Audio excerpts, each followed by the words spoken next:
So Obi-Wan is done? Let's talk about it.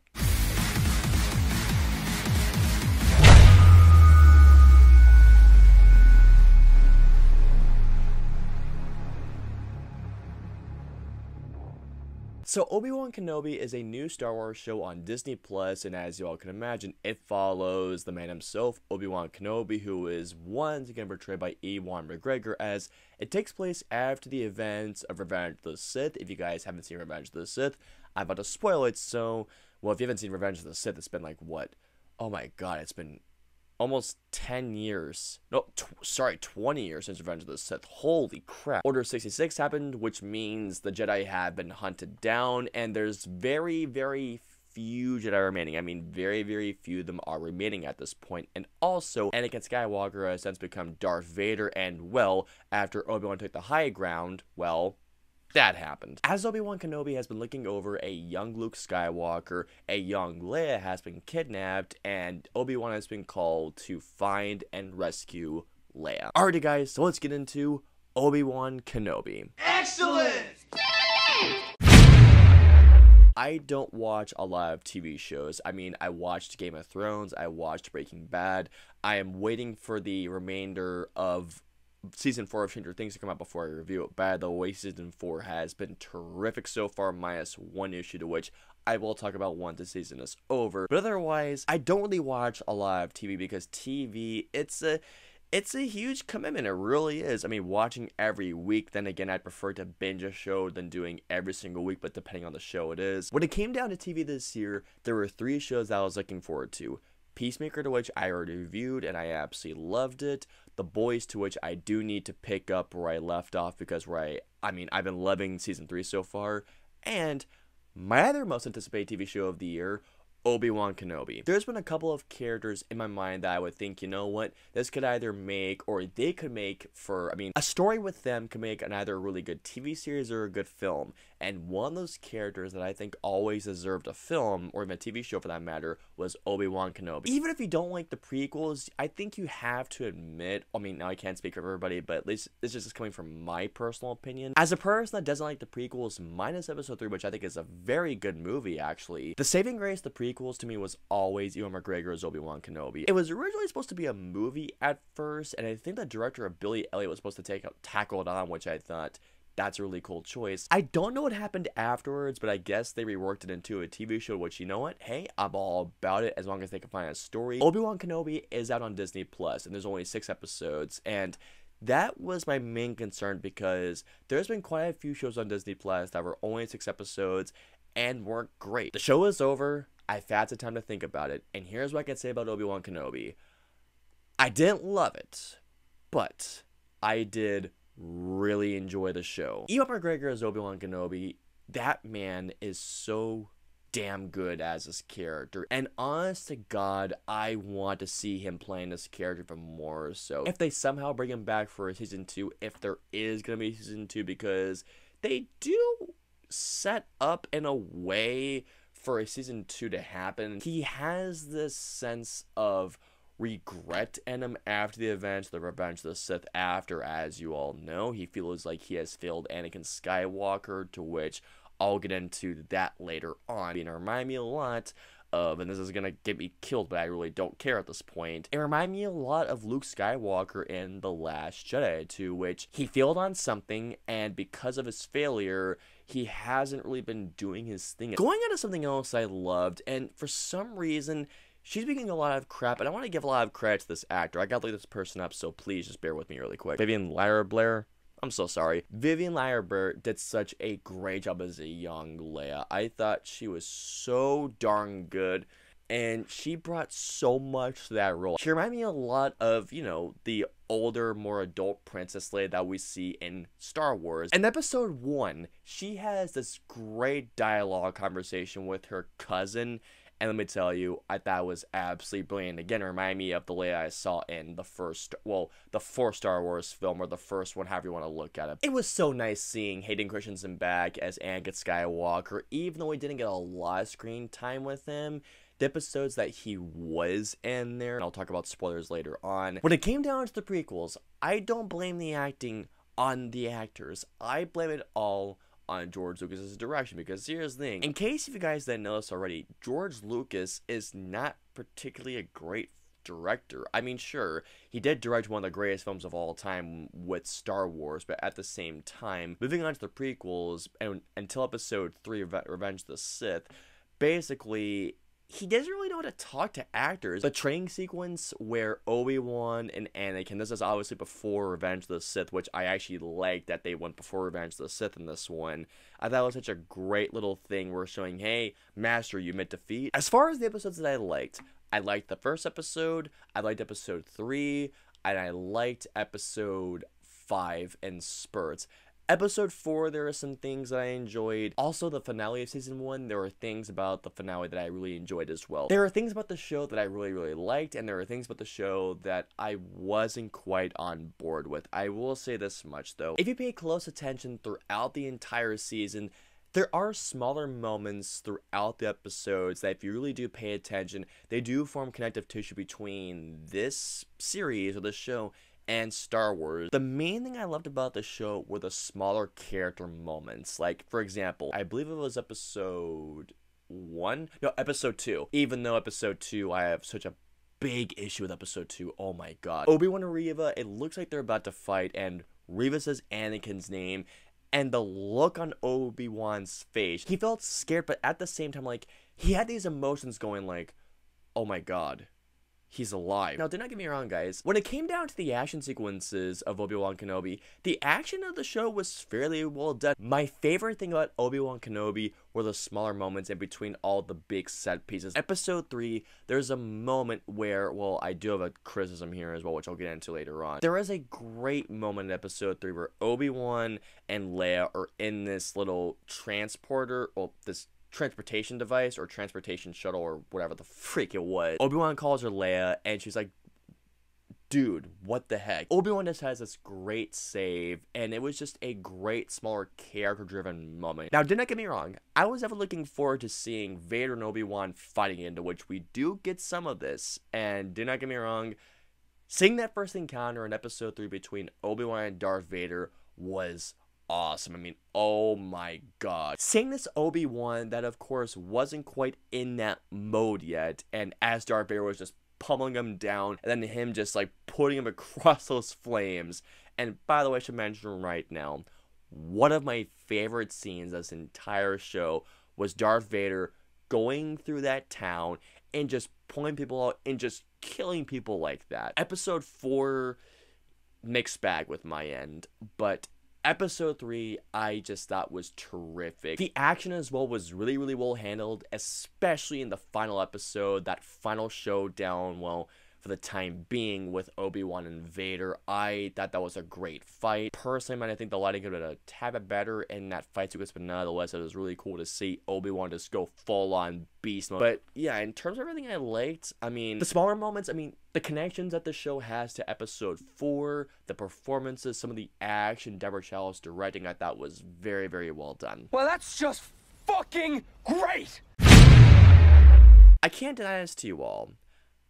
I enjoyed Obi-Wan, but I didn't love it, because I had quite a few issues with Obi-Wan. I mean, quite a few issues. My main issue with the show, honest to God, was the writing and certain character decisions. One of my biggest issues with the show, besides the writing, which I'll get into later on, is a character named Reva, who is portrayed by Moses Ingram. I had to look her name up really quick. I've heard Moses Ingram is a great actor. I have not seen, I think she was in The Tragedy of Macbeth. I've heard she was great in that, and clearly she has something going on. And do not get me wrong, there were moments in the show I thought were really, really good, but honest to God, the majority of the time I just was on board with her character. There's some character decisions that she makes that I just not only questioned, but I was just going like, she should be this right now. Why isn't she this? And I personally don't understand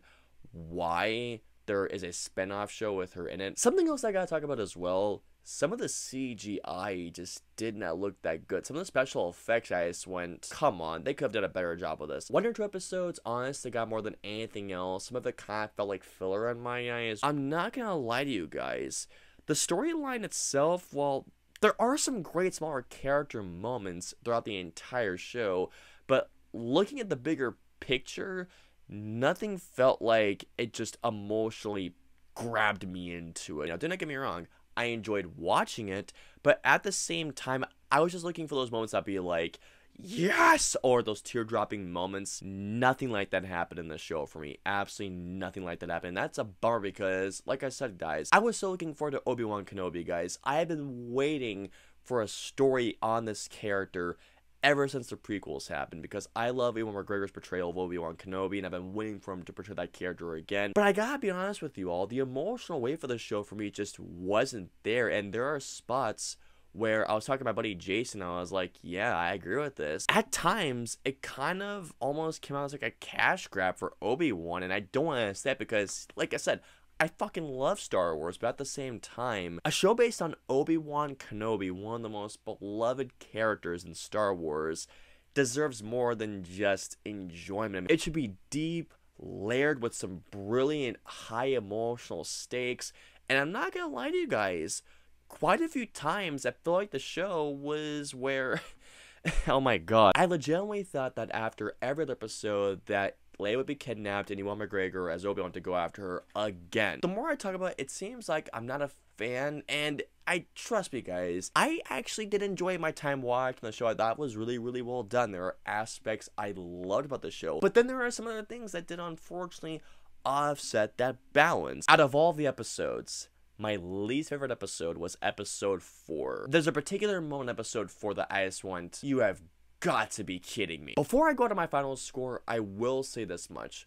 One more thing that kind of did irritate me were some of the character decisions in the show. In particular, not just with Reva, but Vader himself. There were some things that Vader does in the show, and even with Obi-Wan too, that I just went, before I give my overall score, at this certain point, we've come to the point in this review where I need to talk about spoilers. So if you guys have not seen Obi-Wan, you are warned. So here we go on spoilers. So one of my favorite moments of the entire season was that moment in episode 3 where Obi-Wan and Leia are on this transporter shuttle and the stormtroopers come in, and I will say, going into my first little issue I have over here, how the fuck did they not recognize Obi-Wan? Maybe it's the beard, who knows? But since Reva is after him, and since Darth Vader knows that Reva is after Obi-Wan Kenobi, I don't know, you would maybe think that Darth Vader or Reva would have sent out a picture of Obi-Wan Kenobi to all stormtroopers out there saying, hey,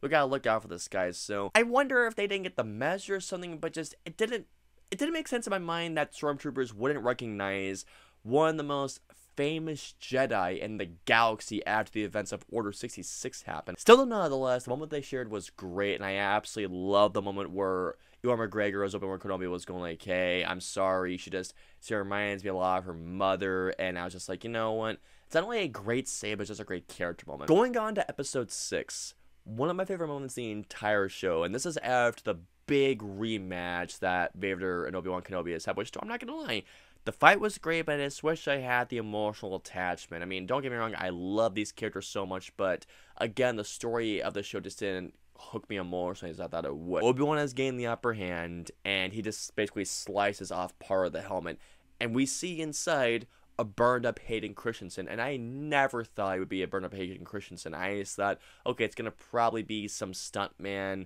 but no, it's actually Hayden Christensen. I have to reiterate this here.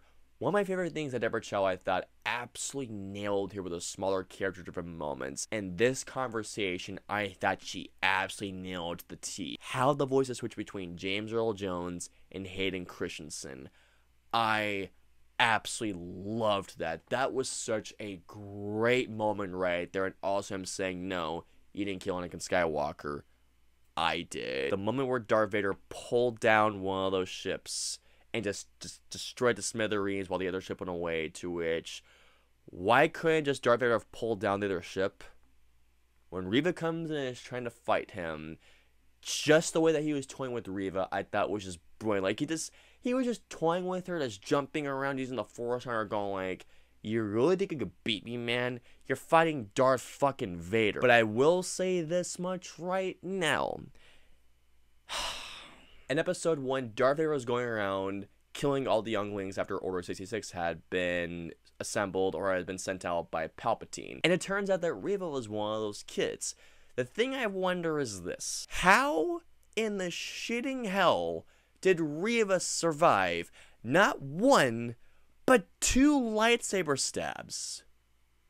Especially as a kid. It's a lightsaber. Your insides are pulverized by that. And as far as I can remember, anytime that someone's been stabbed by a lightsaber, they fucking die. So essentially it's telling me that, hey, she survives by plot armor, and it just made no fucking sense. My other big criticism of this, and I was complaining about this so much to my friends or my managers in my workplace, but I was saying to them this: Reva has master permission for Darth Vader, not once, not twice, but 3 times, if I remember correctly. 3 times. How in the hell was she still living at that point? I feel like that Vader would have fucking killed her at any point on the show. My least favorite episode of the entire show, or the entire season, I should say. Episode 4. There is a particular moment besides the Leia joke where she tells Reva, are we having a staring contest? Which I thought was very funny. There's a particular moment in episode 4 that I just went, what? Now, I don't know if you all know something about snow speeders. You know, the things in Empire Strikes Back from the Battle of Hoth. I didn't realize that snow speeders could fly over water. Unless I'm completely wrong on this one. When I saw when I saw snow speeders flying over water, I just went, that doesn't make any sense logistically here. I mean, what? Episode 4 just let me going like, come on, episode 5 better be better. Episode 5 is better, do not get me wrong, but there are still some moments in episode 5 that may go like, you've got to be kidding me. In particular, like I said, with Vader pulling down that one ship and just letting the other ship go because in episode 6 as well. So it seems like Reva's about to kill young Luke Skywalker. It seems like it. But then she has the whole thing of, oh god, if I kill him, I'm about to be Anakin, what should I do? I knew she wasn't going to do it, but at the same time, the moment just didn't feel earned at all. Because obviously it was revealed that Reva was going after Darth Vader, and she didn't want to kill this kid, even though clearly she has spent a lot of time killing people trying to find this kid, and I guarantee she's probably killed kids in the process, just saying. One more thing I will mention is this. Episode 2. Episode 2 has some awesome moments. I mean, seeing the exploration of that city was really cool. I'm not going to deny that. But that chase, oh my god. That chase was so horribly filmed and so horribly edited. I mean, how can you not catch up with a fucking little kid? And again, I just realized it seems like that I'm complaining about the show more than I expected. But again, I enjoyed watching the show, but there were things that did bug me, unfortunately. And here we go. So overall, Obi-Wan Kenobi was an enjoyable show. I wished it was better, do not get me wrong. There were things that I feel like that were missed opportunities in terms of storytelling. The writing was particularly great, and there were some parts with CG just did not look that good, and some character decisions just didn't make any sense. But I do have to say, I did enjoy my time watching the show. There's a lot of things I enjoy in terms of smaller character moments, the performances, the action was very, very well done. And there were smaller things that I absolutely loved. I did overall enjoy watching the show. So all in all, I'm going to give Obi-Wan Kenobi a 3 out of 5.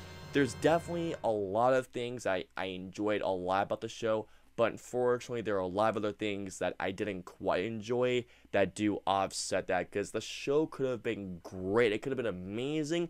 What we do have is enjoyable. So comment down below and let me know. What did you guys think of Obi-Wan? Did you like it or did you dislike it? Or what's your favorite and least favorite episode of season 1? Let me know below. If you guys want to follow me on social media, I'm on Facebook, Twitter, Instagram, and Twitch. I'm also on Snapchat. So if you want to follow me on all those social media platforms, all the links in the username in the description below. I hope you all enjoyed my review of Obi-Wan Kenobi season 1, or I guess the limited series. If so, please hit that like button, also subscribe, and don't forget that notification bell for my latest review goes live. If you guys want to see any of my previous 2 reviews, please click on the right there or right there. And then of course, until my next review or video goes live, I will see you all next time.